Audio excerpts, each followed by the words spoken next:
Tribunars invasi Rusia ke Ukraina disebut semakin memanas. Namun di tengah ketegangan tersebut, Presiden Rusia Vladimir Putin disebut menelepon Presiden Indonesia Joko Widodo. Panggilan telepon tersebut dilakukan pada Rabu 2 November 2022 sore. Keduanya membahas soal poin inisiatif Laut Hitam. Kabar itu diungkapkan Jokowi melalui akun Twitternya pada Rabu malam. Kepala negara mengaku menyambut baik keputusan Rusia untuk kembali bergabung dalam kesepakatan tersebut.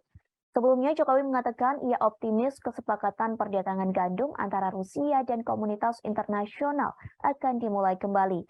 Kesepakatan itu dimungkinkan akan dilakukan setelah pertemuan tingkat tinggi G20 di Bali yang akan diselenggarakan pada 15 hingga 16 November mendatang.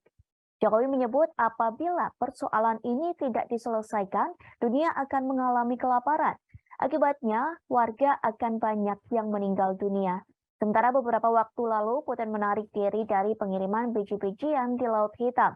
Kementerian Pertahanan Rusia mengatakan Ukraina menyerang armada Laut Hitam di dekat kota Sevastopol di semenanjung Crimea. Rusia juga mengklaim Angkatan Laut Inggris ikut membantu mengkoordinasi serangan tersebut. Hal inilah yang memicu Rusia menghentikan pengiriman gandum tersebut, namun kini Putin telah kembali menyetujui pengekspor gandum ke Ukraina. Keputusan ini diambil setelah melakukan pembicaraan dengan Presiden Turki Tayyip Erdogan.